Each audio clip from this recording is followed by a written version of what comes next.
बुजुर्गों, नौजवानों, माताओं, बहनों और बच्चों, एक साल गुजर गया, हम एक दूसरे से मुखातिब नहीं हो पाए और कभी किसी ने सोचा भी नहीं था कि ऐसा वक्त हमारी और आपकी जिंदगी के अंदर आएगा। एक साल से देखते आ रहे हैं, शायद एक साल और भी देखना पड़े। और ऐसे माहौल के अंदर एक मौका हमारे को अभय सिंह, उसके भाई, उनके घर वालों ने हमको दिया कि कम से कम उनकी माता की मूर्ति का जब अनावरण होने जा रहा है तो मुझे और आप सभी को यहां पर आमंत्रित किया और आप सभी आए। इतनी महामारी के होते होते भी आप सभी आए। कुछ लोगों ने तो मास्क पहन रखे थे, कुछ लोगों ने मास्क नहीं पहन रखे थे, लेकिन मेरे को ऐसा लगा कि जिस तरह से मास्क पहन करके दिल्ली के अंदर डर है, इतना गांव के अंदर इस महामारी का डर नहीं है, या हमारी इम्यूनिटी शहर वालों से बेहतर है। तो जो मास्क नहीं पहन करके आए और आज तक उनको नहीं हुआ है, मुझे तो ये यकीन है कि किसी भी सूरत के अंदर आगे भी उनको नहीं होगा। और मैंने सोचा जब रोजाना कम होती जा रही है और टीका सामने आ गया, तो मेरे पिताजी ने जब पहलवान अर्जुन सिंह की मूर्ति का अनावरण किया था और उनकी धर्मपत्नी नंद कौर के लिए आज के दिन अभय सिंह, मेरा पुराना साथी, मुझे बुला रहा है, तो मैं नहीं जाऊंगा तो अर्जुन सिंह जी के लिए भी, मेरे पिताजी के लिए भी ये एक अपमान होगा कि मैं वहां नहीं पहुंचा। तो मैं आज इनके बुलावे के ऊपर, इनके कुनबे के बुलावे के ऊपर आज के दिन आप लोगों के बीच के अंदर उपस्थित हुआ हूं। पूछने वाले तो पूछ लिए थे कि भाई 3 साल बाद क्यों किया अभय सिंह, लेकिन इसने पहले ही जवाब दे दिया कि भाई 3 साल तो हो गए, महामारी का दौर था, उससे पहले इलेक्शन का दौर था, धन्यवाद भी ठीक ढंग से हम नहीं कर पाए लोगों का, लोकसभा के चुनाव हुए, हरियाणा के चुनाव हुए, महामारी हो गई, और जो लोग उम्मीद इस सरकार से करे आए थे दोबारा से बनाने की, उसके ऊपर भी अभी आधा अधूरा ही काम हो पाया है, ये सभी जानते हैं। आज महामारी एक तरफ, अनेक प्रदर्शन दूसरी तरफ जगह जगह के ऊपर होने लग रहे हैं। क्या हल निकलेगा ये मैं नहीं मानता, लेकिन यह जरूर कहता हूं कि आज के दिन हमने और आपने नरेंद्र भाई मोदी के अंदर विश्वास रखना चाहिए। मैं साथ साथ आपसे यह भी कहना चाहता हूं कि हमारा राब्ता एक संगठन बना है। आपने मुझे, मेरे साथियों को कभी सरपंच बनाया,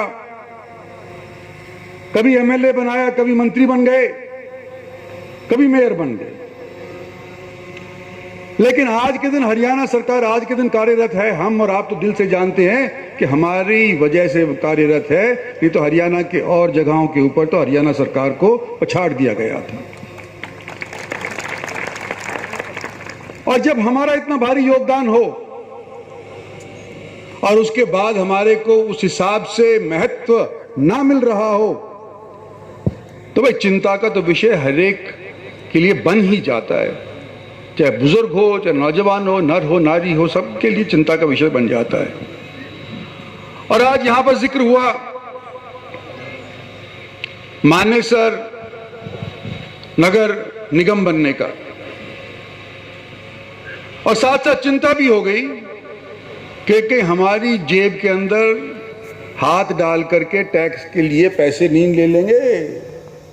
भाई गुड़गांव के अंदर अभी तक हम ये सीमा पार नहीं कर पाए। गुड़गांव और दिल्ली के बॉर्डर के अंदर, दिल्ली के अंदर पैसे नहीं लिए जाते हाउस टैक्स के, लेकिन गुड़गांव के अंदर आज के दिन वसूले जा रहे हैं। और डर हमारे को और आपको सच है कि यहां पर भी शायद नसीब यही हो कि टैक्स के पैसे लिए जाए। क्या होगा क्या नहीं होगा ये तो मैं नहीं कह सकता, लेकिन भाई मेरा प्रयास गुड़गांव के लिए भी वही था और आपके लिए भी यही रहेगा कि हाउस टैक्स के पैसे गांव वालों से नहीं लेने चाहिए। एक जिक्र ओवर ब्रिज का आया तो उसका टेंडर हो गया है, थोड़े दिनों के अंदर ये फुट ओवर ब्रिज आपके यहां पर बन जाएगा। एक कॉलोनी मेरे बाबूजी के टाइम के ऊपर यहां पर कृषि विज्ञान केंद्र के तौर के ऊपर अधिग्रहित कर ली गई, उसके अंदर अभी भी लोग बस रहे हैं। कृषि विज्ञान केंद्र की जो जमीन उस टाइम दी गई थी गांव ने, उसके अंदर जो बसे हुए लोग थे उस टाइम ध्यान नहीं रहा होगा। कई परिवार, खासतौर पर हरिजनों के परिवार वहां पर आज के दिन भी बसे हुए हैं। इस चीज का मुझे एहसास है और हमने नरेंद्र सिंह तोमर जी को भी इस बात का जिक्र करके सुधारने का प्रयास किया है। बीच में गांव वाले एक जत्था भी मिला है, उनसे हल नहीं हुआ अभी तक काम। और अब ये पार्लियामेंट का जो सेशन होने जा रहा है, इसके अंदर मैं फिर से एक बार आप लोगों के सहयोगियों के साथ, आप लोगों के गांव वालों के साथ जाकर के नरेंद्र सिंह तोमर जी को फिर मिलूंगा कि भाई किस सूरत के अंदर इन लोगों के ऊपर ये तलवार लटकाई जा रही है, किसी तरह से इसका हल हो सकता है कि तो निकालो। पहले उनका हल अगर हुआ तो, और उसके बाद फिर इसका नाम बदल करके बड़ा विस्तार करेंगे या नहीं करेंगे, ये लंबी बात है, ये आगे की बात है। आज इसके बारे में कोई जिक्र मैं नहीं कर सकता कि ये कृषि महाविद्यालय बन जाए, ये आज मैं जिक्र नहीं कर सकता। लेकिन ये जो समस्या लटकी हुई है, गांव वालों ने जो जमीन दी है उसका पूरी तरह से फायदा गांव वालों को और इर्द गिर्द के लोगों को नहीं हो पा रहा है, इसका हल निकालना जरूरी है। क्योंकि आज के दिन ये मेरा मानना है कि जो खेती के साथ जुड़ा हुआ है, चाहे मजदूर के तौर के ऊपर, चाहे किराएदार के तौर के ऊपर, या धरती के मालिक के तौर के ऊपर, आज के दिन हमारी इकॉनमी अभी भी अगर खड़ी हुई है तो सिर्फ किसान के बलबूते के ऊपर खड़ी हुई है। सब विभाग के अंदर, चाहे सर्विसेज हो, इंडस्ट्रियलाइजेशन हो, सब जगह के ऊपर पिछले एक साल के अंदर इकॉनमी डूब गई थी। कोई 15% डूबी, कोई 20% डूबी। पिछले क्वार्टर के अंदर तो 24-25% भी इकॉनमी भारत देश की डूब गई थी।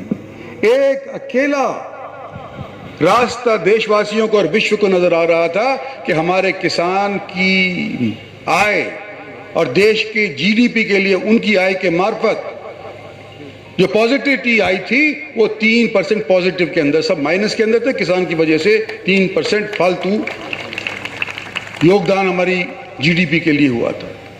तो ये समस्याएं आज के दिन हमारे देश के अंदर हैं, सामने हैं। विश्व के अंदर भी यही समस्या आज के दिन फैल रही है। हम उम्मीद करते हैं कि ये जो टीका आया है, इसके मार्फत से दोबारा से जिस तरह की जिंदगी हम बशर किया करते थे, सो उस तरह की फिर से करने लायक हो जाएंगे। पर फिर भी आपसे मेरा निवेदन है कि आपकी इम्यूनिटी बहुत ज़्यादा हो, इसमें कोई शक की बात नहीं। लेकिन फिर भी जितने दिन जब आपने परिश्रम किया है, 2-4 महीने से और से दूरी बढ़ाए रखो, मास्क लगाए रखो, और भाई हाथ मुंह कहीं जाओ बाहर तो आकर के घर पे धो लिया करो साबुन से। ये तो मेरी सलाह है। और जहां तक ये कुनबे वाले हैं, इनको तो मैं यूं ही कहना चाहता हूं कि भाई आप लोगों ने, अभय सिंह जी, आपके भाई ने, आपके सब बेटों ने, कुनबे वालों ने, सब ने अपनी माता जी का, नंद कौर जी का मूर्ति का जो आज स्थापना करवाई है, उसके लिए आपके दिलों में तो याद ये रहेगी ही। हमारे दिनों के अंदर भी उनका आशीर्वाद रहे, ऊपर से हम यही प्रार्थना करते हैं। गाँव के ऊपर भी रहे, आपके ऊपर भी रहे, हमारे सबके ऊपर रहे। और उम्मीद करता हूं कि आने वाले समय के अंदर दोबारा से एक दूसरे के साथ मिल जुलने का माहौल फिर से बन जाएगा। और कोई समस्याएं जो मांग पत्र की, वो फिर किसी दिन और उसके ऊपर चर्चा कर लेंगे। आज तो फिलहाल इतना ही कि दूर दराज से जितने भी साथीगण मेरे से शायद टेलीफोन पे बात कर लिए हो तो कर लिए हों, लेकिन नजरें नहीं मिली थी, बातचीत नहीं हुई था, आमने सामने नहीं हुआ था, तो भाई ये थोड़ा बहुत रास्ता नंद कौर जी की मूर्ति के अनावरण के माध्यम से थोड़ा सा हल हुआ है, तय हुआ है। आने वाले समय के अंदर आप सभी को नए साल की शुभकामनाएं देते हुए अपना स्थान ग्रहण करता हूं। धन्यवाद और जय हिंद।